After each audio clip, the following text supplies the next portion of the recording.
welcome to this week's episode. Being that it's Halloween week, we have a very interesting guest and topic scheduled for this episode. Has this ever occurred to you before, where you're in a deep sleep and all of a sudden you feel like there's something on top of you and you're trying to scream and yell and you can't get out of it? So is it a shadow? Is it a spirit? What is it? Well, our guest today, Luis Minero, is going to tell us about his experience and his research. And once and for all, we're going to learn exactly what it is that causes this feeling. But before we get started, and of course our longtime faithful sponsor, Roan Jewelry, which you can find at www.roanjewelry.com. Check them out. Whenever you buy something on their online store, you're helping support the podcast. Also, we have affiliate links at Onnit. We have affiliate links at Amazon, and we have those links posted in the show notes. We also have them on our Facebook page at facebook.com/Rob Aguilar Show. Make sure you use them. Support the podcast. It means the world to me. So let's learn about this weird out-of-body experience. Stick around. You do not want to be left out. From A1 Studios in Sunset Park, Brooklyn, New York, this is the Rob Aguilar Show. Luis, welcome to the podcast. Thank you. Thank you for having me. It's a pleasure, really. Luis, so there's a few interesting things that have happened to me personally, and they've happened to me throughout my life, many different occasions, and talking to other guests and listeners, they've all seemed to have experienced something similar, where you happen to be sleeping, and all of a sudden, you feel like something is on top of you, and it's kind of difficult to tell if you're dreaming or awake. You feel like you're awake, but when you try to recollect what just happened, you think, well, maybe I was sleeping. But it's this strange, scary, and sometimes horrific feeling that someone or something is on top of you and you can't breathe, you want to scream, you want to yell, and nothing works. Nothing works. It's the craziest thing. And you have firsthand knowledge and you have years of research studying this, and you're going to help shed some light on what this is that we feel. Yes. Actually, let me even start by saying I used to feel it more when I was a teenager, but I did feel it, half a dozen times or, maybe 10 times, I'm not sure, myself. But besides that, just like you probably have already heard different accounts from people who are who have undergone that experience, I myself, when I see the students that are trying to develop their out-of-body experiences, many of them, describe that sensation that has received the name of, maybe the more popular name of sleep paralysis. But there are other names, the projected catalepsy, just the catalepsy, etc., etc. What is happening in essence is that it's certainly very, very related to the out-of-body experience. What occurs is that while we sleep, what is observed, the evidence that we have is that we disconnect from the physical body, or our astral body, let me call it this at this moment, disconnects from our physical body as we are sleeping. And when we are close to the physical body, maybe a couple of inches away, we have all of these energetic connections or bioenergetic connections that connect us to our physical body. And when I say here energetic connections, I'm not talking about, electricity or, gas or anything like this, but I'm talking about what many of the Oriental currents have called of chi or ki or prana or vital energy or animal magnetism. Really, there have been so many names to name this type of energy. And then as we are sleeping, if our energies that day happen to be a little bit more looser or more elastic, we tend to disconnect a little bit further from the body. And then these mini energetic connections that were connected to all of our muscles that allowed us to move our physical body, they sort of like group themselves into one main one that historically, for people that have probably read about out-of-body experiences and everything, they're going to recognize this term. Historically, it has been called of the silver cord. And when the silver cord forms, which usually happens after we are maybe about a foot or 2 or 3, this varies from person to person, a couple of feet away from the physical body, then we have lost the mini energetic connections to the muscles and to the motor functions of the body, and thus we cannot move our physical body. So when we are in a normal classical out-of-body experience, you're not able to move your physical body. Your physical body stays exactly in the same position in bed, miles away. In this case, or most of the times, the person doesn't need to go that far. They just simply disconnect it again, maybe a little bit, and then now they have started to return. Or even what has happened more than anything is that when they wake up before the two bodies have fully realigned. And then sometimes maybe 20 seconds, 30 seconds before the two bodies are fully realigned. And then we can feel a little bit the pressure of the coming back, which we feel when we are coming back from an out-of-body experience, by the way. We also are not able to move the physical body just yet because the mini energetic connections to the motor functions and to the muscles have not formed either. And then I know that even though this, sort of like state lasts about 20, 30 seconds, I know that at that moment, probably it feels to us like an eternity, like we have been struggling, for hours to get into the body. Because naturally it's a new sensation. We sort of like get a little bit into a panic and we are trying to scream to wake up the person next to us and really nothing happens. In essence, we just have to wait until the process finishes and then the two bodies, again, in a matter of 20 seconds, realign again. And then we are back at moving our physical body and being able to, to do things, to, again, be in physical life. Now, something I guess that I could add to that, it's interesting how we have so many cultures and folkloric aspects and I know that in certain regions of Mexico and in certain places, when people feel the sleep paralysis, they describe it as the dead one got on top of me. I guess I'm translating here more or less the explanation that they usually give. Se te subió el muerto. Exactly. So, that the dead one got on top of me, something like that. Right. And then, I am not Mexican. I speak Spanish fluently. I'm Hispanic. But sometimes I joke, even with students, that if I had, been born in this area of Mexico, or if somebody simply would have told me when I was a teenager, that the dead guy or the dead one is getting on top of me, that would have ended my OBE career once and for all. I wouldn't have kept on trying it because, it's obviously I just heard about that, when I was in my 30s and I already had maybe 20 years of OBEs and I knew that that cannot be. But certainly, you see the power of the, how could I say, of the ideas and of the conditionings and of the folklore sometimes of many different cultures. I mean, I remember growing up, I'm Hispanic as well, my family being from Mexico. And I remember telling my mom and some older ladies in the family, and they said something to that effect. It's got to be some evil spirit if you're scared or something evil is in there.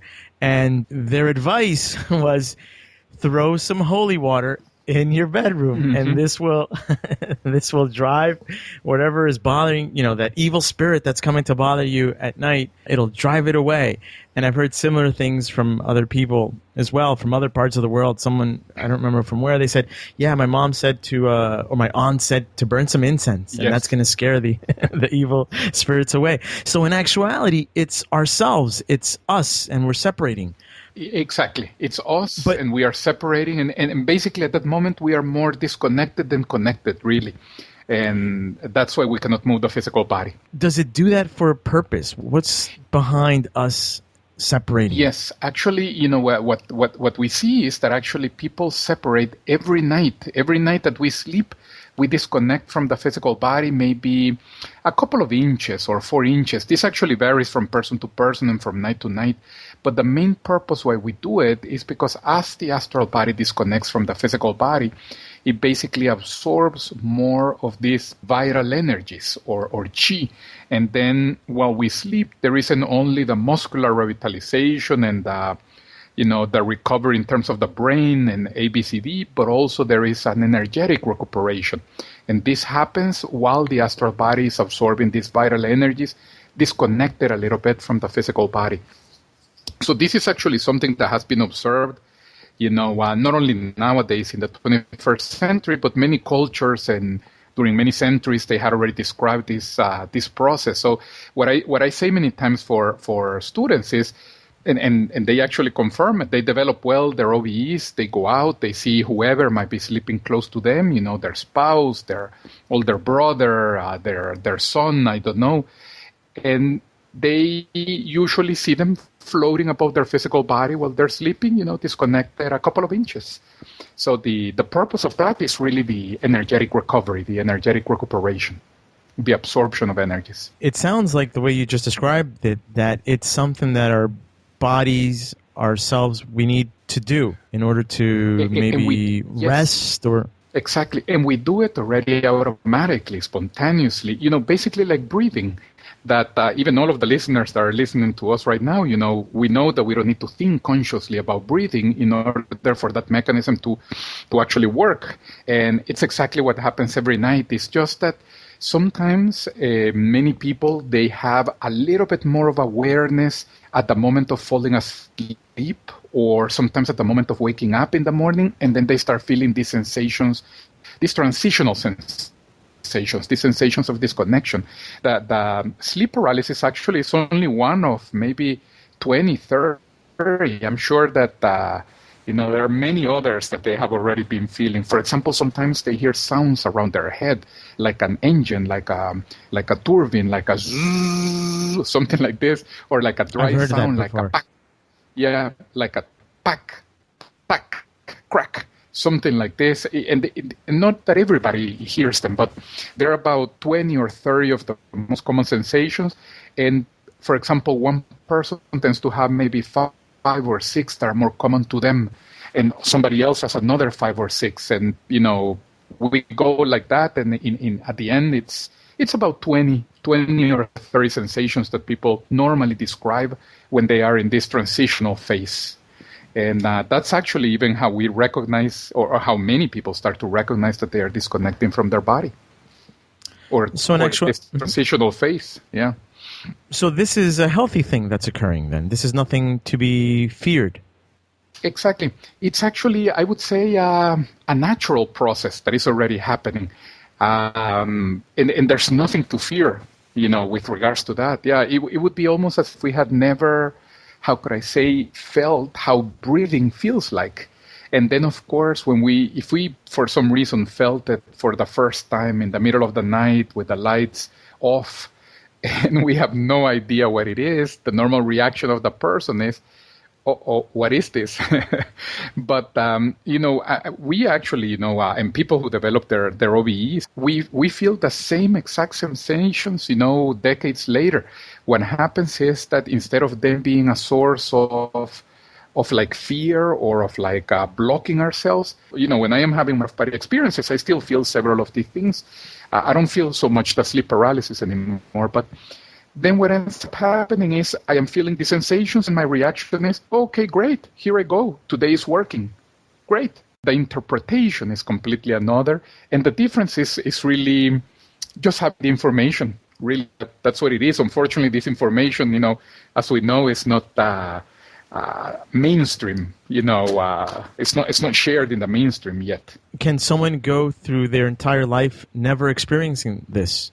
Yes, never feeling the sensation. Yes, of course. Yeah. But just because you don't feel it doesn't mean it's not happening. Is that correct? Exactly. Just because the person doesn't feel it doesn't mean that it's happening. Yeah. How is this connected to another scenario where others, speaking to others again, have felt this? I have felt this myself, where you're in a deep sleep and maybe not dreaming, or not dreaming at all, but all of a sudden you have this sensation that you're free falling. And you wake up in a jolt, and you kick or twitch, and it's a weird sensation like you're just falling. Is this connected to this separation as well? Yes, exactly. It is. It's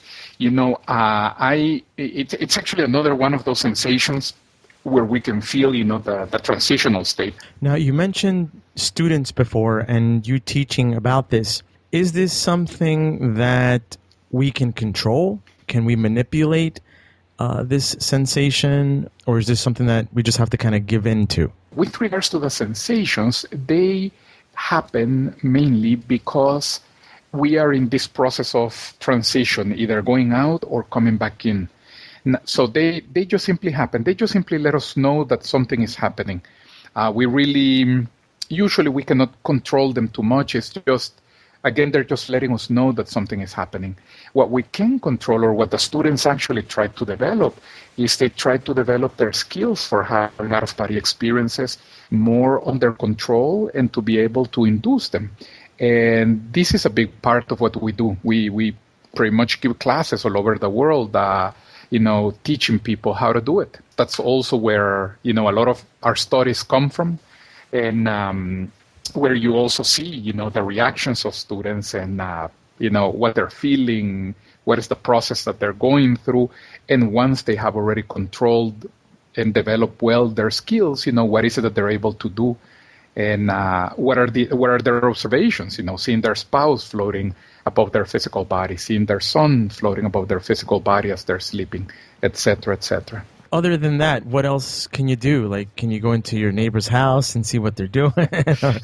What when you leave or when you separate, what can we do? Yeah, in essence, you can go into your neighbor's house. It's just that this, I don't think too many people do that simply because it's so, how am I going to say, so mundane, so adolescent, maybe. I don't know what would be the word to call it. Right. And what happens is that once you are outside your body, you realize that there are so many other things that are more important, worthy of your time, and the out-of-body experience, really. I don't know if I can say that, I've been giving classes 20 years, I've been having OBEs for 30, and I have, I know a lot of the people that, and authors and everybody that publishes on the subject. I don't know if I can say that I know somebody that can do it at any moment, at any time, under any circumstances. It's not something as easy that we get to that level of control. But what happens more than anything is that this becomes a little bit like a sport. And maybe a good analogy here that might shed some light on this. Let's say that it's almost like learning to hit a curveball in baseball. That if you're able to do it 1 out of 3 times, you're in the Hall of Fame. So your batting average, as you practice more and more, increases, and then because it doesn't happen every day or at any moment, what ends up occurring is that you value a lot the time that you spend outside the body. So what things can you do, or what is the reason why people like to do it? They do it for a lot of reasons. For a lot of people, one of their biggest objectives is to overcome the fear of death, for them to realize in practice that they exist beyond the physical body. We are more than the physical body, and that we will continue existing, beyond the demise of the physical body. And then, of course, I know that a lot of people agree that we are more than the physical body and that we will continue existing. They accept, or they have faith, depending on their, upbringing or religions. But, us humans were a little funny. Even though most of us, we understand and agree and accept that this is the case, in the day-to-day, most people are terrified of death. So it's almost as if, this is showing us the difference between the informational level or the theory and the actual practice. So it's a very different thing the moment that you are outside your body experiencing that you are more than just simply your physical body, that you are more than just simply, a human being who was born in a very specific country that only speaks this language and blah, blah, blah. And you realize, look, I am a lot more than this. I am, who am I to a certain extent as a soul, as a being, as a cosmic being, so to speak. So this is one thing.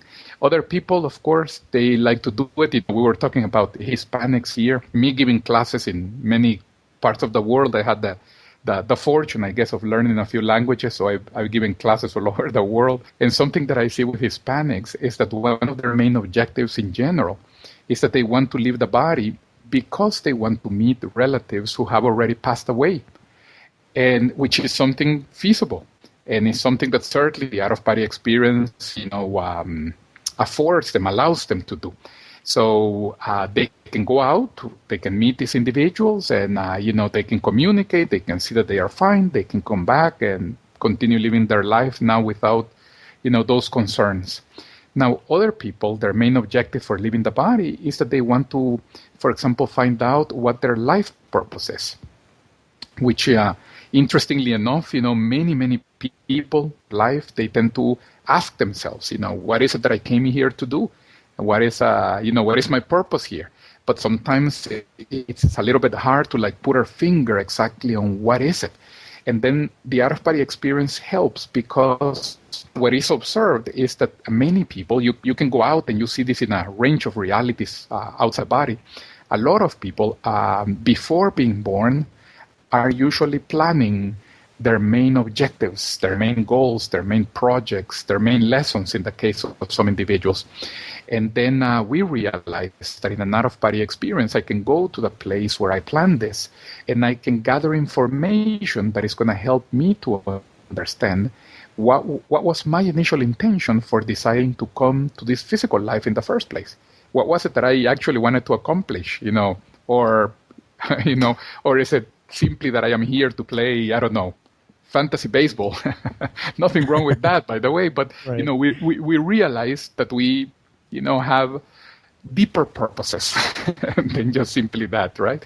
So nothing wrong with playing fantasy baseball, I don't know, for some time, but, we obviously want to accomplish something more, and then deeper, and then people can find out that, that put their finger exactly on what is it that pertains to them, what was their objective, in that sense.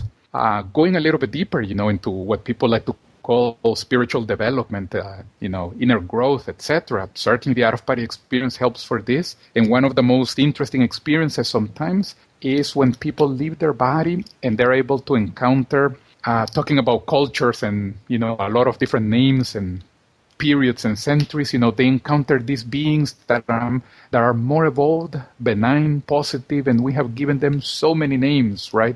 So beings of light, illuminated beings, masters, angels, spirit guides, helpers. I don't know, us in all of our cultures, how many names we have come up, to refer to them. But in essence, independent of the name, we can certainly outside the body be sort of like face-to-face with these individuals, and we can communicate with them. We can consult things. They, in essence, what they want is they want to give us information that hopefully we're going to decide to apply in our life, and this is going to enrich our life. So in a nutshell, in a summary, summarizing a huge chapter, this is basically what they want to, what their intention is, by trying to help us. So there are many objectives. Yeah. So these things that are around us, what would we call them? Would we call them spirits? Would we call them energy forces? What would be the right term to use? I think that calling them spirits is fine. Non-physical beings. In essence, really just to try to put it in a more down-to-earth fashion. Notice that these individuals are in essence us, or they are like us to a certain extent. It's just that at this moment they don't have a physical life. So just like sometimes, the person who is trying to guide or help somebody here in the physical life might be their ex-grandfather. So somebody who was alive, physical, and who already passed away has, a very positive outlook and more wisdom on certain aspects, is trying maybe to help us. Notice that the moment that we pass away, not that necessarily this is going to happen now, but, let's hope that by the time that we are 100 and we pass away, so we have lived a very nice, fruitful, and long life. Once we pass away, we are going to be exactly in the same condition that they are in.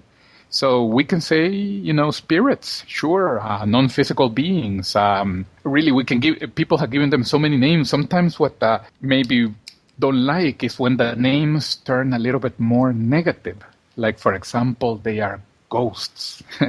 They are, as if all of those beings were necessarily negative, which they're not. They're just simply our ex-friends, ex-relatives, etc., etc., etc. Is there a connection between, like, let's say, when we hear people describe a house or an area that's haunted? Yeah. Is that because those forces or these individuals are more prevalent there and they've gathered in that area, and that's why people will assume, well, this is a haunted house or this is a haunted area in this park or on this road, or what do you think about that? Yes, that's exactly the case. You described it well. Sometimes it's actually not a group of individuals. It might just be one individual who just simply has stayed stuck in that situation for many reasons. Really, this is the complexity of life. Sometimes certain people, when they pass away from a specific trauma, and they are a little bit confused, and they are stuck, for example, or stuck to a specific house, to a specific place, to a specific object, around a specific person. And something that, of course, is not the ideal, but it happens, and then they stay around, and they are almost literally haunting the place. Sometimes, without them realizing, they're able to sort of like gather some of these vital energies that are a little bit more dense, more physical, and then in some rare cases, they're able to make physical effects. And then you get into in the condition of the haunted houses. So sometimes, a door closes, an object moves within the house, or they are easily seen at certain moments, by some of the people that are living there. So this of course happens. One of the things that sometimes we try to do outside the body is precisely to try to help these individuals so that they, first of all, understand their situation, their condition, that they already passed away, that they don't necessarily need to stay, stuck to that situation or to that condition, and so that they can move on, in essence. So yeah, but in essence, that's the mechanics of it, of how it goes about. Do you have experienced or know of situations where, well, these spirits or these beings are out there and they're not good? They're just bad forces, bad people, or they were bad people when they were alive, and they're bad people because when they were physically here, they were bad, and now they're in the spirit world or in the non-physical being world, and they're not good. Yes, and that's exactly what happens, in the sense that, whatever personality we have here, we maintain it once we pass away. So passing away is not a promotion, but it's also not a demotion. We just simply keep on being ourselves, we ourselves with the same personality, the same good jokes and bad jokes. So I'll probably have a lot of bad jokes, once I pass away. But yes, we keep on being the same, and we can, what happens with these individuals, in essence, is because they were bad. Let me use that word, or they have energies or objectives that were less than ethical. They tend to stay a lot more dense and a lot closer to the physical reality. And then what ends up happening with these individuals is that they end up making a negative effect more than anything on the physical reality, on the beings that are physical at this moment, on us. Sometimes, they, how could I say, amplify negative emotions of us. So sometimes you see these individuals who, for example, have a road rage, that they say afterwards, I don't know what came over me, and all of a sudden was doing all of these things and saying all of these things, and this is not me. Once they calm down, they are sort of thinking about that, and they're thinking, I don't know what happened. In essence, sometimes they were being influenced by these bad beings, as we call them. Now, when we are having out-of-body experiences, it is not that easy to find these individuals. It is actually pretty hard, because what happens outside the body is that outside the body, you have the tendency to go to places or dimensions or layers of existences or parallel worlds here also, to these non-physical realities or spiritual realities. We tend to go to the ones with which we tune in, the ones that resonate with us. It's sort of like the idea of like attracts like. So if we are a normal, healthy individual, trying to bring information to the world, or just simply going about our business and, being a good neighbor, so to speak, it is very, very hard outside the body to tune in to these dimensions where these individuals are. It is actually, I say this because I have tried it. You are outside the body, you are trying to get to those dimensions, just sometimes because of research or out of curiosity or to try to understand them better, and you don't get there. It's just simply you don't resonate with that. You stay within a layer or a category of dimensions that are different from them.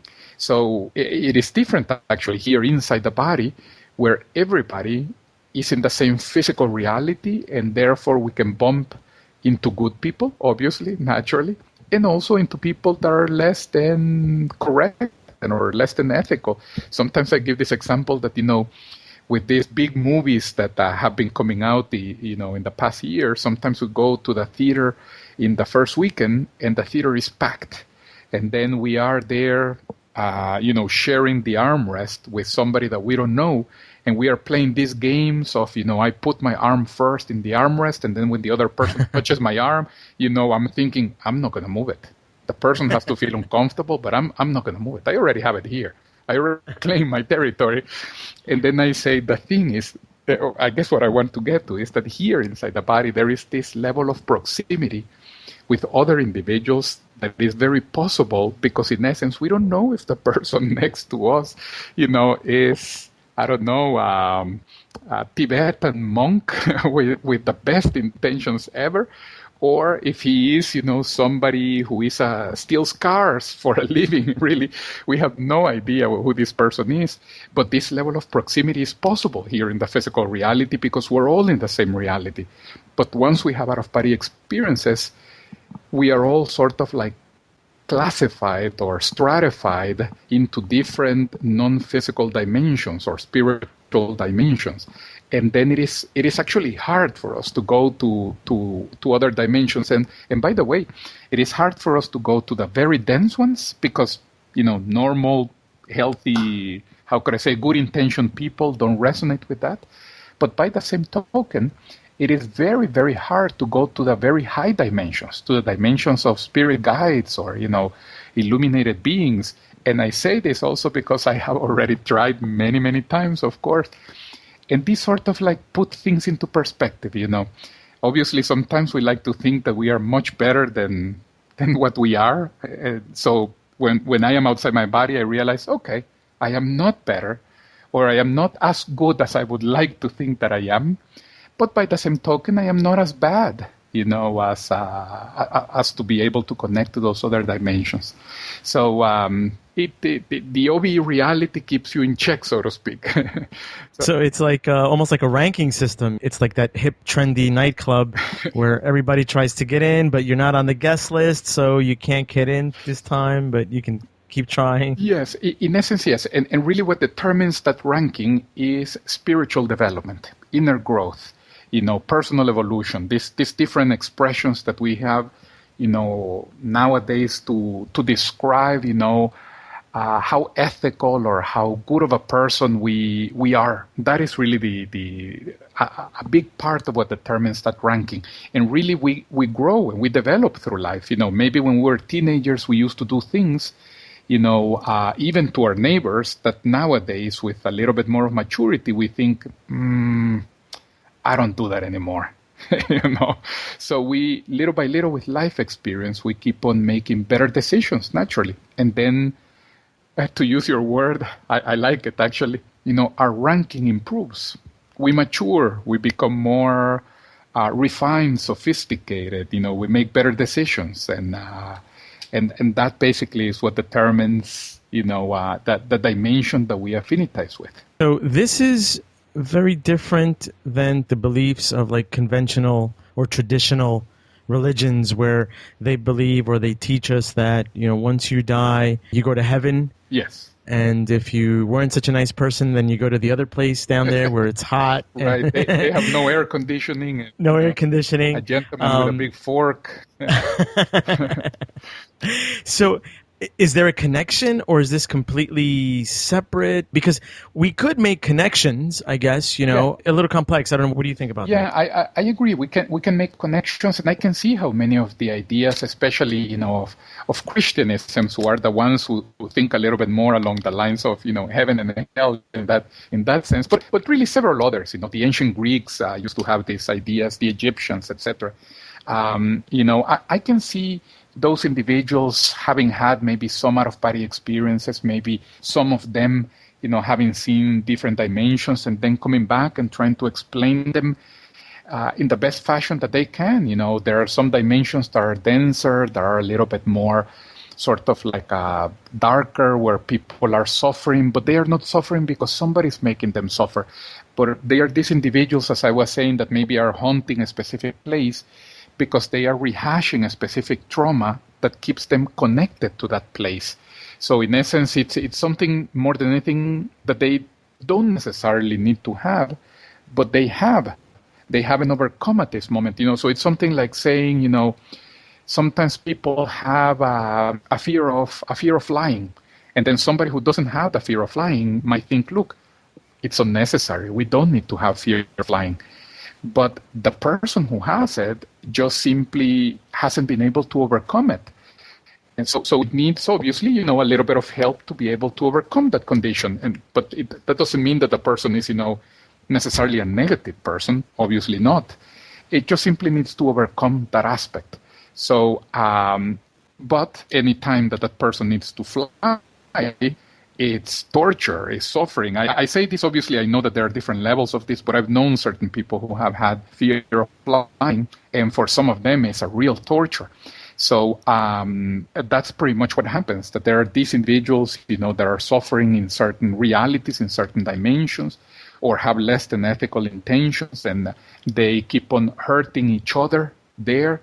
And I can see how this could be misinterpreted, by hell, even though it's not the image, from children's books, of, the gentleman in red and a big fork and, flames all over the place.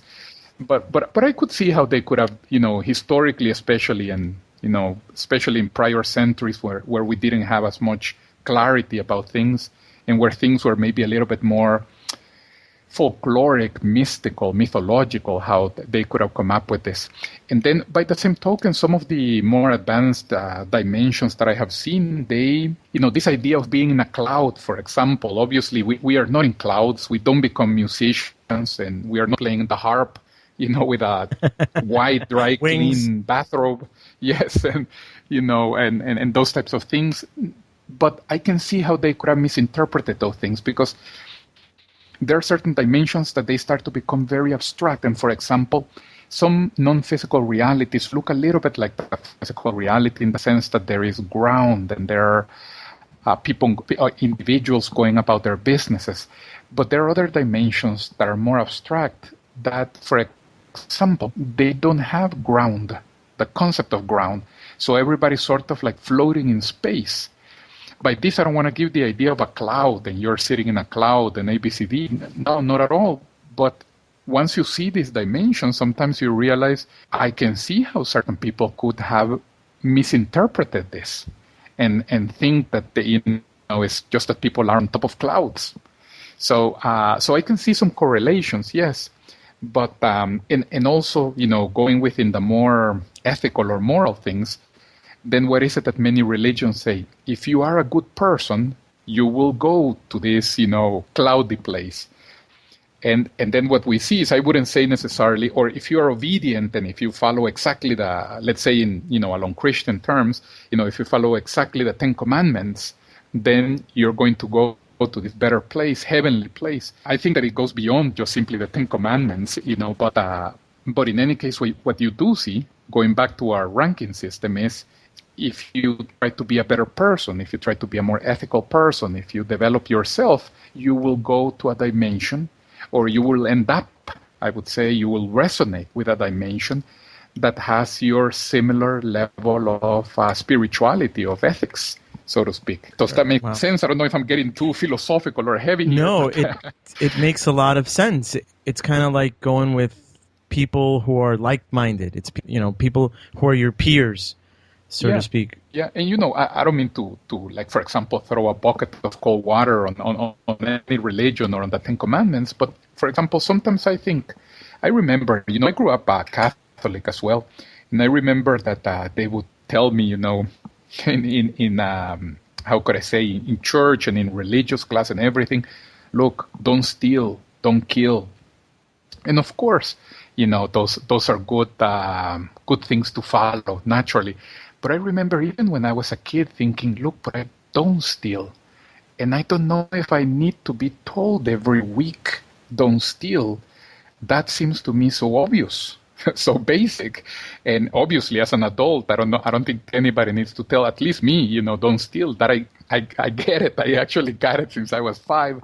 So what is it that I want to get to? That sometimes, a lot of religions, of course, they give you like a basic rules of conduct so that there is at least a basic social organization where everybody can get along among themselves. But to increase in the rankings, we need to go beyond that. Because probably for many of us, even many of the ones that are listening to us here, they obviously realize that we shouldn't steal and that we shouldn't kill. And, so we are already dealing with probably ethical problems that go simply beyond those very basic things. So nothing wrong with the basic things. It's just that to improve on the rankings, usually we need to go a little bit further than that.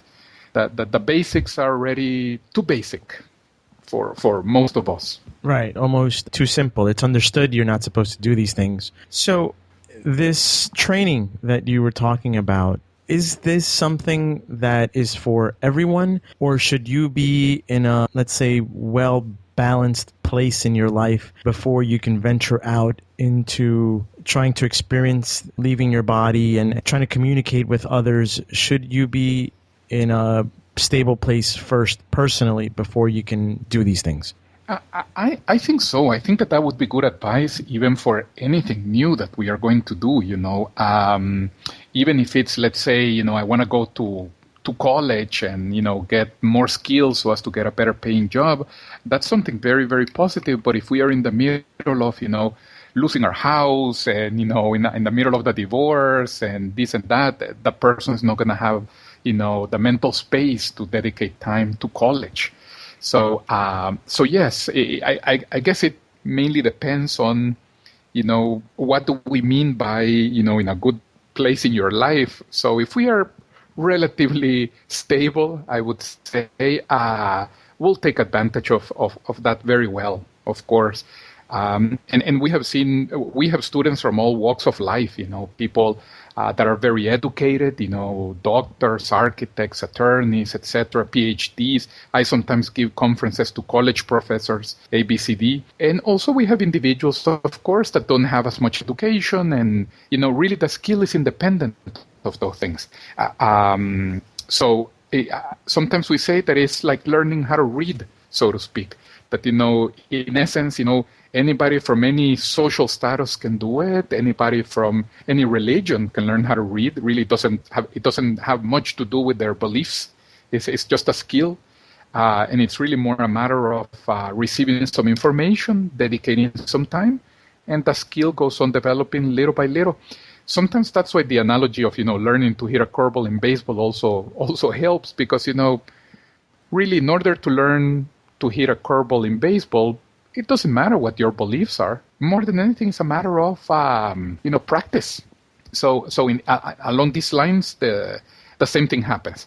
Now later on, once the person starts having out-of-body experiences, yes, how they interpret things, how far they can get. In that case, yes, it will matter how much conditioning we already have from the physical reality, or how flexible we are, with the observations that we are seeing. But that is more the personal, how could I say, condition of growth of each one of us. That varies from person to person. But the developing the skill itself, this is something that is accessible to everybody pretty much. Luis, it was a pleasure. Thank you so much for taking the time to explain these things to us that some people were requesting for some time now, that we seek someone that would share light on all these things that people have experienced, and some of our listeners have wrote in. So, Luis, thank you so much. Where can people get in touch with you and learn more about your training and things like that? I think that the best place probably is at the website. It's or one of the websites is learnobes.com. And in that website, they can already see, I think that there's a menu on the left side that also shows the different places where we give classes, pretty much all over the world, Europe, many places here in the US, Australia, in other languages, Brazil, Mexico, Spain, etc. And at the same time, we also give online classes.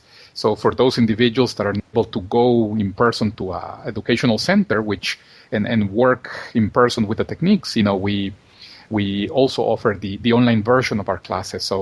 So that as well it's an option.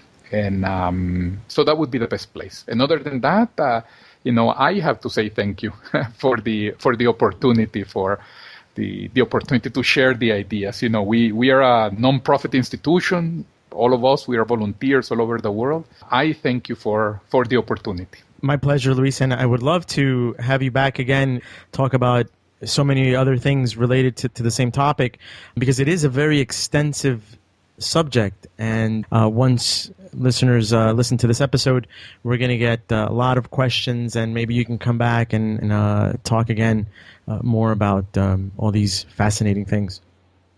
Sure. It'll be my pleasure. Awesome. Thank you, Luis. Muchas gracias. Thank you. This has been an A1 Broadcasting podcast.